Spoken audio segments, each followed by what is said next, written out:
나는 공로 전혀 없도다 오직 주의 은혜라. 모든 것이 하나님의 은혜입니다. 한번 저를 따라서 한번 해주세요. 주님, 이런 교회, 이런 성도가 되게 하셔서. 오늘 말씀의 제목입니다. 몇 주 전에 우리 교회 수요 저녁 예배 시간에 제 막내 처제와 동서 목사님이 우리 교회에서 예배를 드렸습니다. 그날 성도님들에게 그냥 잠깐 인사를 하였습니다. 수요 예배 오신 분들은 알 것입니다. 또 우리 교회에서 잠깐 사역을 하였던 송승현 전도사 부모님들입니다. 그날 낮에 전라북도 무주군 부남면 대율이 대육교회에서 설교를 하고 오는 길이어서 우리 교회에서 수요 예배를 드리고 또 저희 집에서 하룻밤을 묵고 갔습니다.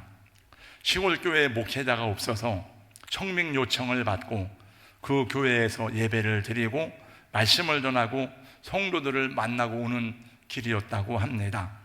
예배를 드리는데 그 산골 교회 성도들이 울면서 예배를 드리더랍니다.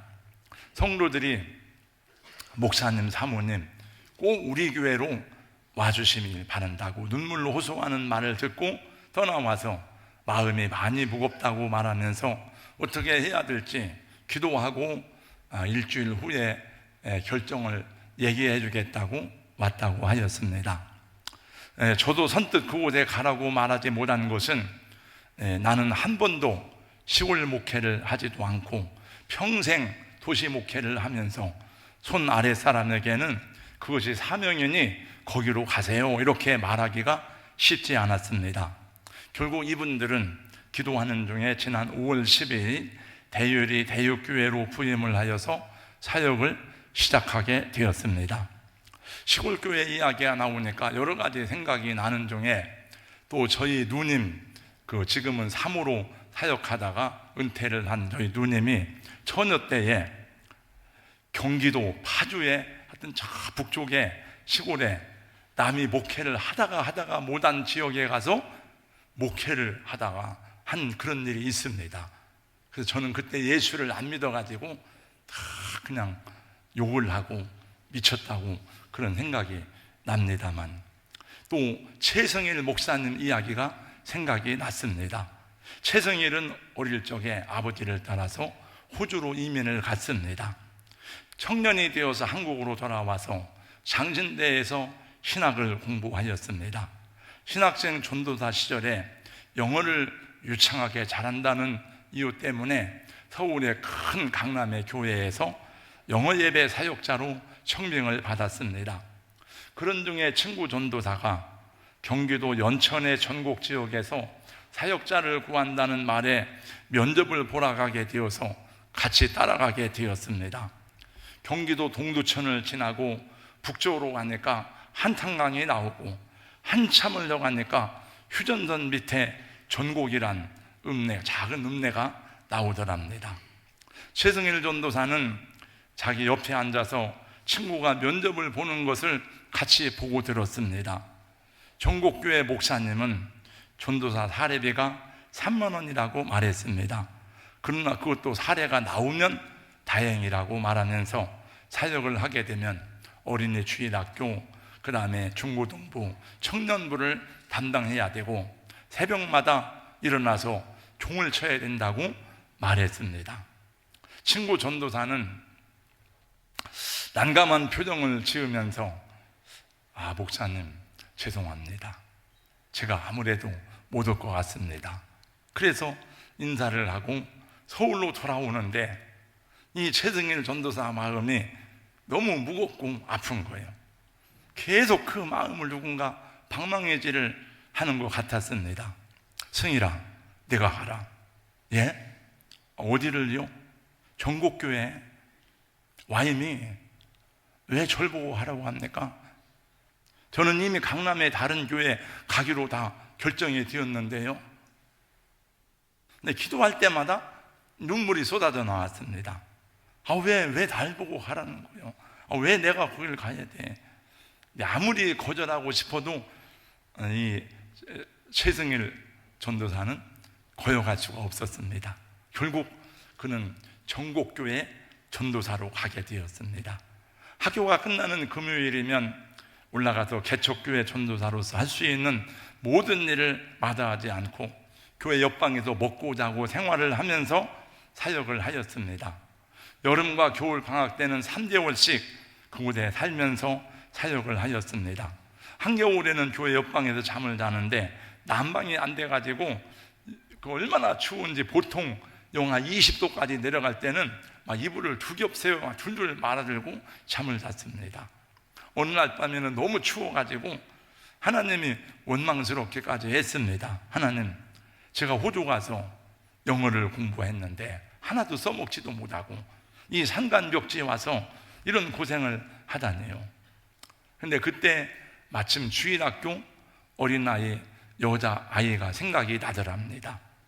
그 몇 주 전에 아이들 신방을 갔는데 그 집에 갔더니 집이 아니고 군용 천막을 쳐놨는데 천막 텐트를 열어보니까 바로 부엌이고 부엌 다음에 또 이제 그 천막을 열어보니까 방인데 방 하나에서 난방도 안 되고 옛날 골로를 가지고 거기서 골로 하나에 가다가 취사를 하고 난방을 하고 살아가는 것이었습니다. 그러니까 네 식구가 너무 추우니까 서로 온기로 체온의 온기로 겨울을 녹여가면서 한 이불을 덮고 자는 것을 보았습니다. 그 생각을 하니까 눈물이 복받쳐 올랐습니다. 하나님, 우리 주일학교 어린아이는 난방도 못하고 네 식구가 이불 하나를 덮고 자는데 저는 이불을 이렇게 둘둘 말아 덮고 자면서도 하나님을 원망하다니요. 눈물 콧물을 짜내면서 기도했습니다. 근데 그날 이상한 일이 일어났습니다. 영하 20도에 취이는 간 곳이었고 냉방이던 그 밤이 밤새 훈훈하고 따뜻하였다고 합니다. 최승일 전도사는 그렇게 첫 전도사 사역을 전국에서 3년 동안을 하게 되었고 교회를 떠나올 때는 눈물로 작별을 하였습니다. 신학 수업을 마친 그는 다시 호주로 갔습니다. 호주로 가서 젊은 나이에 또 담임 목회를 시작하게 되었습니다. 이때도 두 가지 선택지가 생겼습니다. 호주 현지의 유서 깊은 교회에서 청빙이 왔습니다. 기도하는 중에 또 한 20-30명 모이는 호주 온누리 한인교회가 최 목사를 초청하는 요청이 들어왔습니다. 그때도 이 최 목사는 호주 현지 교회보다 작은 한인교회를 택할 수밖에 없었습니다. 한인 목회를 시작하면서 그의 목회의 꿈과 소망이 있었습니다. 주님, 싸움하지 않는 교회를 만들겠습니다. 교회에서 싸움이 나는 순간 저는 그 교회를 떠나겠습니다. 주님, 상처받은 사람들, 내게 맡겨진 교인들을 위로하는 목회를 하겠습니다. 수많은 목회 비전이 있는데 왜 하필이면 싸움하지 않는 교회였을까요? 그에게는 교회 분쟁에 대한 뼈아픈 기억들이 많이 있었습니다. 그가 청소년 시절에 출석하던 호주 한인교회 하나가 여러 개로 쪼가지는 현실을 경험한 일이 있었는데 3년 동안 하루도 빠지지 않고 주일이면 모여서 교인들이 싸웠습니다. 경찰 2인 1조가 뜨면 어떤 상황도 평정이 되는 호주 사회였다고 합니다. 그러나 한국 교회는 달랐습니다.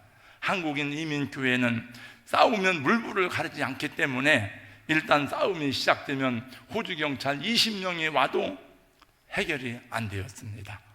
그래서 그의 소원 가운데 하나는 싸우지 않는 교회, 싸우지 않는 목회가 소원이었습니다.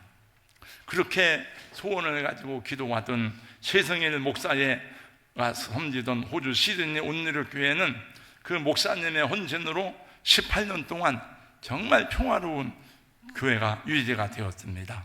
그리고 2006년에 서울의 상독교회로 부임하게 되어서 오늘까지 목회를 하는데, 목회를 하다가 어려움이 올 때면 전국교회 전도사 생활을 하면 어떤 것도 이겨낼 수 있다고 간증하는 것을 제가 월간 목회에서 읽어보았습니다.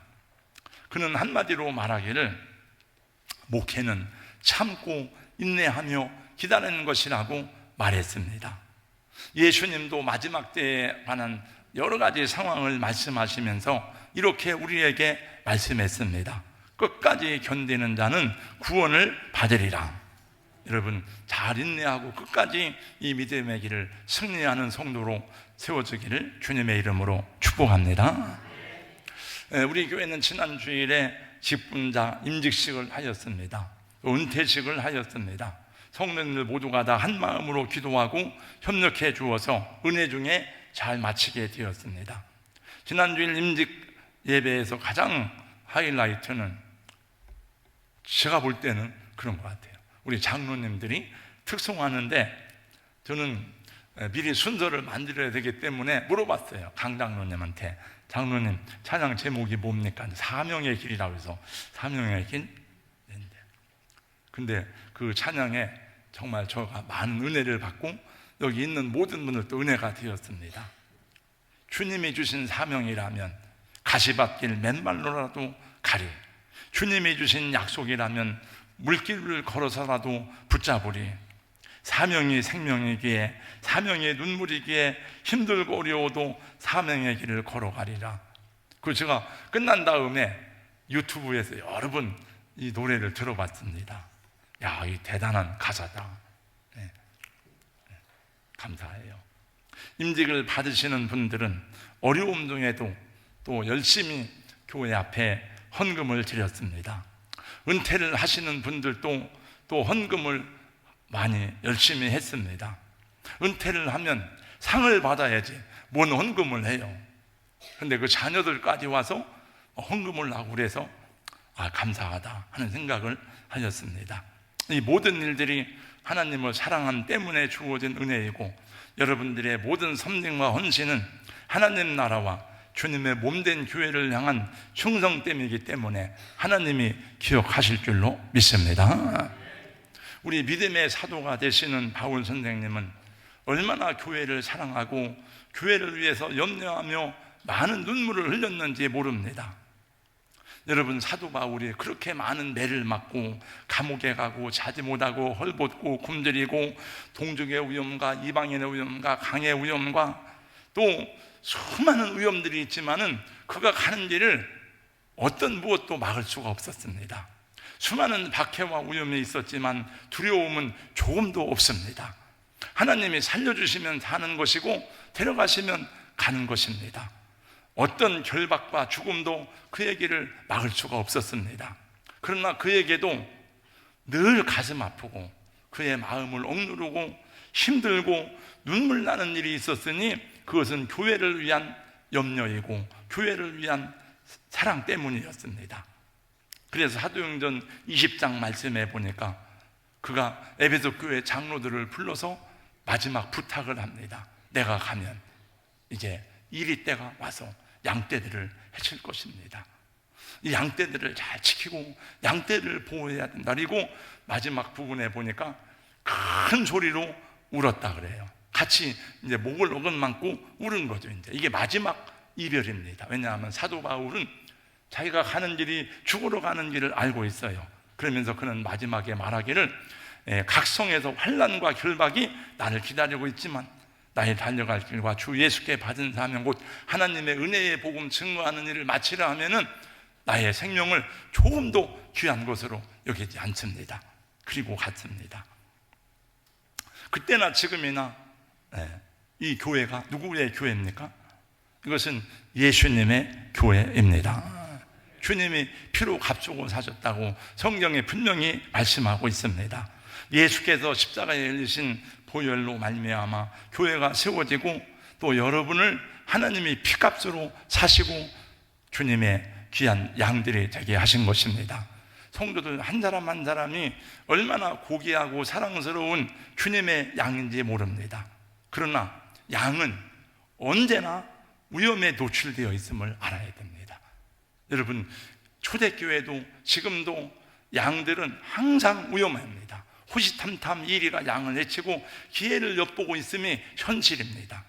바울은 이것을 알고 있기 때문에 장로들을 세우고 그들에게 교회를 부탁했습니다. 오늘날도 수많은 이리떼들이 세상에 존재하고 있습니다. 제가 일본에 다녀와서 지나간 신문들을 다 보는 가운데 보니까 이 신천지에서 여러 가지 평화단체로 위장을 해가지고 학교마다 대학마다 침투하고 있는 그런 뉴스들을 보면서 야, 이거 우리 성도들에게 전해야 되는데, 이러고 분별하라고 해야 되는데, 그런 염려를 하게 되었습니다. 얼마나 많은 이단들과 거짓 선지자들이 성도들을 미혹하며 교회를 어지럽히는지 모릅니다. 또 우리 자녀들의 손에 들려있는 우상처럼 이 사람들이 보고 있는 이 스마트폰을 비롯해서 매스미디어에서는 홍수처럼 흘러나오는 수많은 정보와 자료들은 여러분 반기독교적이고 반복음적인 내용들이 많아서 우리 어린 청소년들의 믿음을 무너뜨리는 일들이 얼마나 많은지 모릅니다. 하나님이 왜 주의 종들을 세우고 왜 교회 장로와 권사들을 세웠습니까? 성경적인 내용을 보면 성도들을 지키라는 거죠. 이 모든 세상의 유혹으로부터 그들의 믿음과 그들의 신앙을 보존해 주라는 것입니다. 그러므로 우리 장로님들은 아버지의 마음을 가지고 성도들을 권면하고 위로하고 격려해야 되고, 우리 권사님들은 어머니의 마음을 가지고 성도들을 위해서 기도하며 돌아봐야 하는 것입니다. 할렐루야. 그래서 제가 장로님들에게, 권사님들에게 여러분들이 권면의 대상이 되면 안 돼요. 장로님 이렇게 하셔야 됩니다, 권사님 이래야 되죠 하면 안 되고, 여러분들이 도리어 다른 성도들을 권면하고 격려해야 되는 거죠.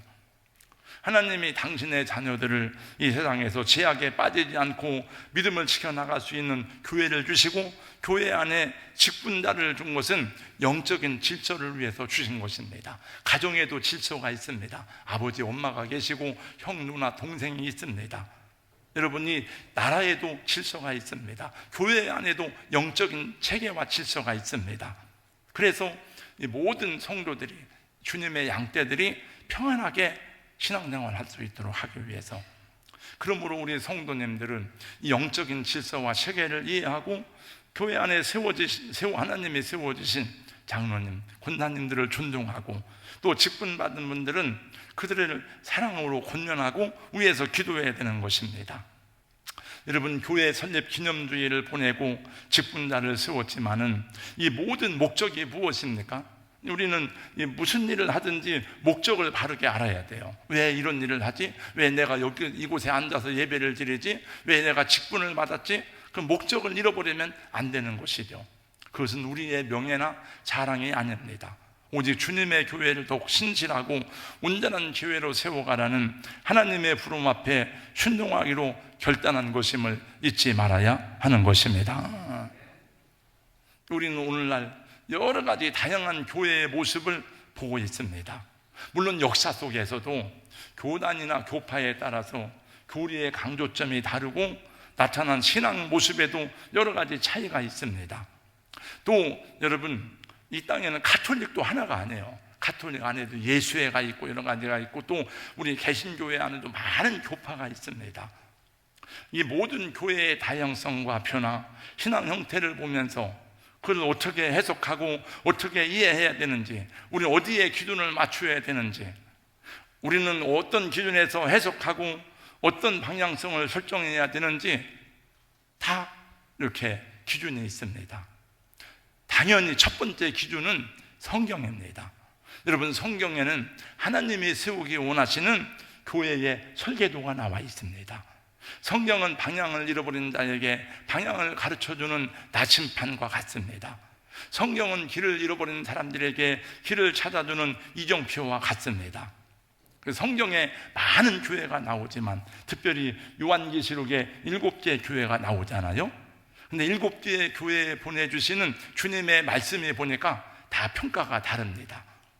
평가가 다르고 그 안에는 칭찬과 격려와 위로가 있습니다. 또 한편으로는 책망과 경고가 있습니다. 또 그들을 위한 상급과 또 약속도 주님이 말씀하시고 있습니다. 7개의 교회는 초대교회 당시에 실제로 존재하였던 교회이기도 하지만은 이 세상에 존재하는 모든 교회의 모형이기도 하고 교회를 평가하는 기준이기도 합니다. 그러므로 우리 교회도 이 7개의 교회 속에 어느 교회인가 주님이 보실 때 그런 교회의 모습으로 칭찬받고 격려받을 게 있고 책망받을 것도 있을 것입니다. 저는 개인적으로 계시록에 나오는 여러 교회들 중에서도 이런 교회가 되면 좋겠다 하는 그런 소망을 가지고 있는 교회가 있으니 아마 아시는 분들은 아실 거예요. 아마 그것은 오늘 읽은 빌라델피아 교회입니다. 제가 빌라델피아 교회를 좋아했던 이유 가운데 하나는 첫째, 제가 부족하기 때문에 그래요. 그래서 제가 부족하기 때문에 이 말씀이 격려와 위로가 되고, 또 교회를 개척하여서 힘들고 어려울 때에 이 교회를 많이 생각했습니다. 그리고 어느 날 교회 개척하고 어려울 때에 이 빌라델피아 교회를 주제로 말씀을 전하는데, 마침 그날 처음 우리 교회에 참석한, 대전에 이사를 와서 우리 교회에 참석한 집사님이 우리 교회에 등록을 했는데, 나중에 그 집사님이 말했습니다. 목사님이 갔던 첫날 빌라델피아 교회에 대한 메시지를 전하는 것을 듣고 우리 교회에 등록을 하였다고 말해 주었습니다. 그분은 신원자 집사님입니다. 그 집사님은 정말 우리 교회 개척 시대에 목회자의 좋은 동역자가 되었고, 여기 앉아 계신 우리 권사님들과 같이 그렇게 교회를 섬기고 꽃 팔러 열심히 다녀요. 꽃 팔러, 꽃 장사하고 막 이런 거 하면서 아무튼 즐거운, 또 힘겹지만 재미난 신앙생활을 하다가 이제 남편이 또 서울로 발령을 받아서 떠난 그런 일이 있습니다. 그래서 저는 빌라델피아 교회에 대한 좋은 추억을 가지고 있어요. 계시록에 나오는 7교회 중에서도 가장 신실한 교회의 모습입니다. 빌라델피아는 주전 2세기경에 버가모 왕 조이 아탈러스에서 건설된 도시입니다. 본래 이름은 필라델피아, 형제의 사랑이라는 뜻을 가지고 있습니다. 미국에도 같은 도시가 있죠. 1681년 영국의 청교도들이 와서 처음으로 도착한 곳이 이름을 필라델피아라고 졌어요. 그리고 그것이 첫 번째 미국의 수도가 되었었습니다. 빌라델피아 교회를 향한 예수님의 위로와 사랑, 격려와 상급을 여러 가지로 말씀하고 있지만은 이 시간에 벌써 많은 시간이 지났고 제가 그걸 다 말씀드릴 수 없기 때문에 한 절만 오늘 주목해서 말씀을 같이 한번 살펴보고 마치겠습니다. 그 한 절은 다 같이 8절입니다. 8절을 한번 같이 읽겠습니다. 8절 다 같이요. 시작. 볼지어다 내가 내 앞에 열린 문을 두었으되 능히 닫을 사람이 없으리라. 내가 내 행위를 아노니 내가 작은 능력을 가지고서도 내 말을 지키며 내 이름을 배반하지 아니하였도다. 여러분, 이 한 절 말씀 속에는 주님이 주신 빌라델피아 교회를 향한 축복이 들어있고, 또 하나는 우리가 본받아야 될 믿음의 행위가 들어있습니다. 첫 번째 축복의 말씀이에요. 볼지어다 내가 내 앞에 열린 문을 두었으되 능히 닫을 사람이 없으리라. 여러분, 마태복음 28장 말씀해 보니까 우리 주님 예수 그리스도는 하늘과 땅의 모든 권세를 위임받으셨다고 말씀했습니다. 주님이 열면 열리는 것이고 주님이 닫으면 닫히는 것입니다. 7절 말씀하기를 거룩하고 진실하사 다윗의 열쇠를 가지신 곧 열면 닫을 사람이 없고 닫으면 열 사람이 없는 그이가 가라사대. 그러면서 내가 내 앞에 열린 문을 두었으되, 그게 무슨 문을 말할까? 열렸다는 말이, 문이 열렸다는 것이 무엇을 말하는가? 하늘의 문이 열렸다는 것인가? 물질의 막 축복이 열렸다는 것인가? 뭔가? 여기서 말하는 열린 문이라는 것은 저는 그냥 제가 기도하고 영감 받아서 하는 게 아니고 성서 해석에 근거해서 하는 겁니다. 선교와 전도의 문을 말하는 것입니다. 빌라델피아는 지정학적으로 동서를 잇는 중요한 교통로에 있었습니다. 또 그 윗절에 보니까 다윗의 열쇠를 가지시니라고 말씀하잖아요. 다윗의 열쇠는 여러분 하나님 나라의 왕국을 말합니다. 예수님이 말씀할 때 천국 열쇠를 내게 주느니 그런 말씀이 마태복음 18장에 나오잖아요. 그러니까 하늘나라의 열쇠라는 것은 무엇을 말합니까? 천국에 들어가는 열쇠를 상징하기 때문에 전도와 선교의 문이 열렸다는 뜻인 것입니다. 이것이 성경학자인 알포드 클라크 찰스의 해석입니다. 그러니까 빌라델피아 교회 앞에 주님이 문이 열렸다는 것은 너희가 선교하고 전도하는 사명을 받았다 하는 거예요. 여러분, 전도하면 복을 받습니다, 선교하면 복을 받습니다, 그게 아니고 전도하는 자체가 축복이고 선교할 수 있는 것 자체가 축복이라 하는 것입니다. 내가 선교를 갔다 왔더니 하나님께 복을 주, 그것이 아니고 선교 자체가 축복이고 영광이고 기쁨이고 행복인 것입니다. 말씀대로 빌라델피아 교회는 예수 십자가의 구원을 전하고 증거하는 교회가 되었습니다. 원래 이 빌라델피아는 술의 신, 식물의 신으로 불리우는 디오니수스를 도시의 주신으로 숭배하였습니다. 유대인들이 많이 살고 있었습니다. 또 황제의 숭배가 그 당시에 유행하였습니다. 그러므로 이 도시에서 예수들을 믿는 것 자체가 핍박과 고난을 감수하지 않으면 안 되었습니다. 그럼에도 불구하고 빌라델피아 교회는 선교하고 전도하는 일에 마지막까지 최선을 다하였으니 소아시아 7교회가 하나씩 사라지는 때에도 끝까지 남아서 복음 전도의 사역을 감당하는 교회로 남아 있었습니다. 사랑하는 성도 여러분, 우리가 열심히 하는 것도 중요하지만 열심히 한다고 다 잘 되면 여러분 누가 복을 못 받겠습니까? 어느 교회가 부흥이 안 되겠습니까? 하나님이 도와주시고 하나님이 문을 열어주셔야 됩니다. 교회 일도 보니까 제가 우리 장로님들 권단 수십 년 동안 교회 일 하는 걸 보니까 어떻습니까? 다 하나님의 때가 있습니다. 하나님이 부흥하게 하는 때가 있고 하나님의 성전을 건축하는 때가 있고, 근데 안 되는 것을, 하나님이 허락하지 않은 것을 막 우리가 억지로 하면 힘들고 일도 안 되고 어렵고 분쟁이 생겨요. 네, 우리가 잘 몰라. 그래서 항상 성령의 음성에 귀를 기울여야 되고 하나님이 허락하시는 그 기회를 놓치지 말고 순종할 때에 하나님께서 그 뜻을 이루어 가시는 줄로 믿습니다. 우리 교회는 교회 세울 때부터 첫 번째 표 가운데 하나가 선교하는 교회입니다. 여러분, 교회의 가장 중요한 목적은 복음 전하고 영혼을 구원하는 전도와 선교인 것입니다. 이 세상을 향해서 선교의 소명을 갖고 가든지 보내든지, 여러분이 가든지 아니면 보내세요, 여러분들이. 그래서 여기 우리 모든 성도들은 매 주일마다 또는 선교 헌금을 드리고, 여러분 우리는 또 기도하고 있습니다. 그러므로 이것이 교회의 사명이고, 이것을 잃어버린 교회는 주님이 기뻐하고 주님이 주신 사명의 존재를 잃어버린 교회인 것이죠. 담임 목사나 장로나 재직들이나 권사님들은 세월이 가면 바뀝니다. 사람도 바뀌고 여기 의자에 앉아있고 여기 서 있는 저도 바뀔 수가 있습니다.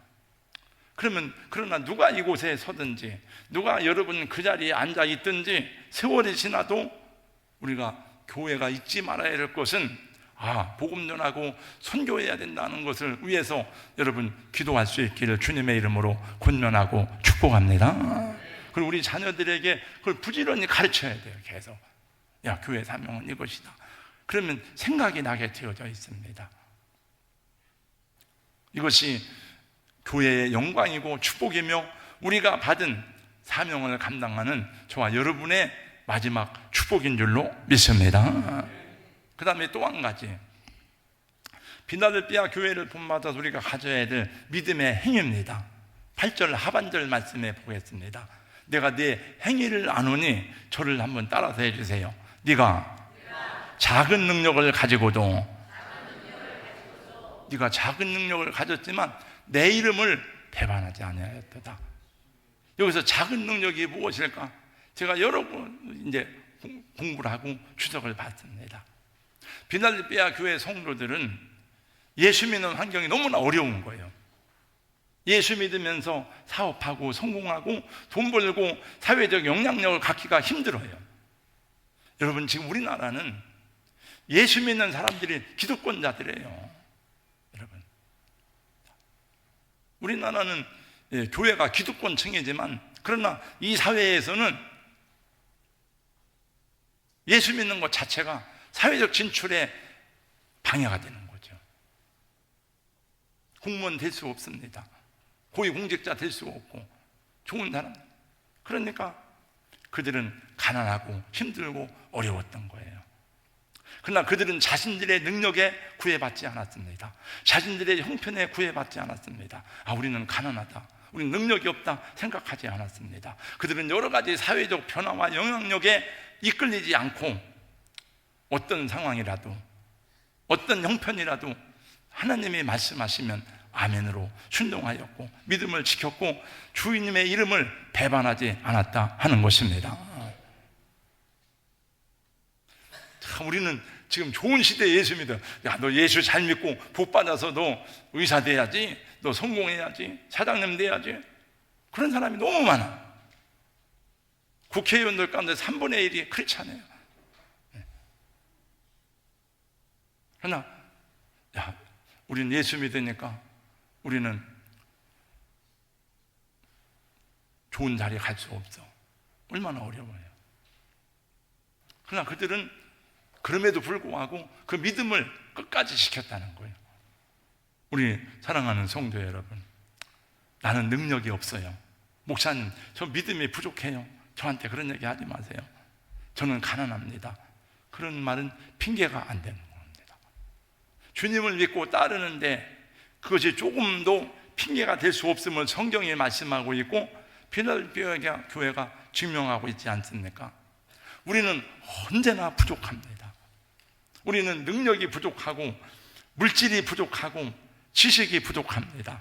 그래서 부족함 때문에 주님 앞에 엎드려 기도하고 부족함, 연약함 때문에 하나님의 능력과 은혜를 구하고 그래서 더 많이 구하고 주님 앞에 복종하는 것입니다. 여러분, 만약에 우리 교회가 처음부터 막 부흥하고 제가 잘 먹고 잘 살았으면 뭘 금식을 하고 막 엎드려 애달프게 부르짖어 기도를 하겠습니까? 부족하니까, 능력이 없으니까 엎드려 기도하고 주님의 은혜를 구하는 거죠. 근본에 임직식을 하면서 6주간 동안 교육을 받았습니다. 그전에는 주중에 교육을 했는데 외지에 나가 있는 분들 때문에 주중에 할 수가 없어요. 그 주일날 오후에 다 끝나고 여러분들 간 시간에 끝까지 남아서 열심히 교육을 했습니다. 교육을 하면서 책을 주면서 또 마지막 헌신의 다짐을 써오라고 하였습니다. 어느 분이 쓴 글의 내용 가운데 한 부분입니다. 다음 주에 임직식에 있다. 나는 걱정이다. 나는 권사라는 직분을 받기에 합당하지 않은데 어찌하나. 새벽 기도 시간에 하나님께 여쭈었다. 주님, 제가 이걸 해도 되는지요? 하나님은 아시지요. 목사님이 읽으라고 준 책을 읽으면 읽을수록 나는 아닌데 하는 생각이 들었다. 그러나 교회의 직분은 사람이 주는 것이 아니라 주님이 주신 것이라고 배웠다. 어차피 누군가는 잘나서 받는 직분이 아니지 않는가? 못생긴 나무가 산을 지킨다고 한다. 못생긴 나무가 별 쓸모가 없기 때문에 오래 남아서 산을 푸르르게 해준다고 하는데 나는 재능이 부족하지만 내가 서 있는 자리에서 산을 지키는 마음으로 내가 해야 할 일을 묵묵히 감당해 나가겠다. 이런 내용의 글이었습니다. 여러분, 이것이 그리스도인들의 겸손이고 용기입니다. 필라델피아 교회 성도들은 유력한 사람들이 아니었지만 왜 자기가 예수를 믿는지, 예수님이 어떤 분인지는 정확하게 알고 있었습니다. 나를 위해서 십자가에 죽으신 그런 분이 하나님의 아들이라는 걸 알았어요. 자기들이 무엇을 믿고 있는지, 어떻게 주님을 따라야 되는지 확고한 믿음과 의지를 가지고 있었습니다. 그래서 비록 능력은 부족했지만은 어떤 순간에도 주님을 부인하거나 배반하지는 않았습니다. 예수님이 그것을 보신 거예요. 너희들은 적은 능력을 가졌지만 내 이름을 배반치 아니했다. 여러분, 이 세상에는 상황과 환경 때문에 믿음을 팔아먹은 사람들이 있습니다. 저는 능력 있다고 또 유명한 사람이었지만은 교회 안에서 예수님의 이름을 욕되게 하고 타락한 사람들도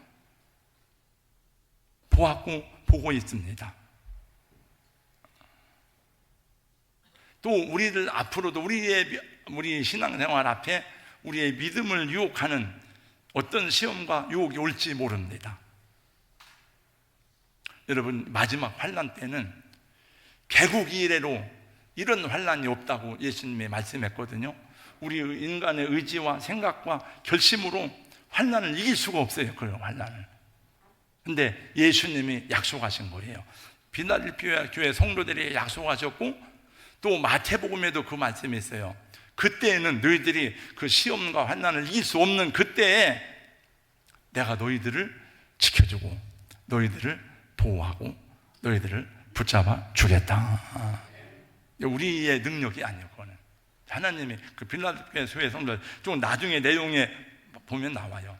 네가 나의 말씀을 지켰으니 나도 너를 지켜주겠다. 네. 여러분, 빌라델피아 교회는 꼭 예수님 당시에만 교회가 아닙니다. 에베소 교회, 사대 교회, 버가모 교회, 라오디게아 교회가 역사 속에 있는 교회의 모형이듯이 빌라델피아 교회도 그때도 있었고 지금도 있는 것입니다. 천국에서 중요한 교회는 바로 이런 교회, 이런 성도들인 것입니다. 끝까지 주의 말씀을 지킨 빌라델피아 교회, 또 멸관을 굳게 잡은 교회와 같이 여러분, 작은 능력을 가졌지만은 끝까지 말씀에 순종하는 저와 여러분, 순종하는 우리 교회가 될 수 있기를 예수님 이름으로 축원합니다. 시험이 오고 핍박이 와도 세상 풍조는 나날이 변할지라도 끝까지 인내의 말씀을 붙잡고 승리하는 여러분 되시기를 예수님 이름으로 축복합니다. 다 같이 마지막으로 로마서 14장 7절 8절 말씀 같이 큰 소리로 한때 읽습니다. 다 같이요. 시작. 우리 중에 누구든지 자기를 위하여 사는 자가 없고 자기를 위하여 죽는 자도 없도다. 우리가 살아도 주를 위하여 살고 죽어도 주를 위하여 죽나니 그러므로 사나 죽으나 우리가 주의 것이로다. 아멘.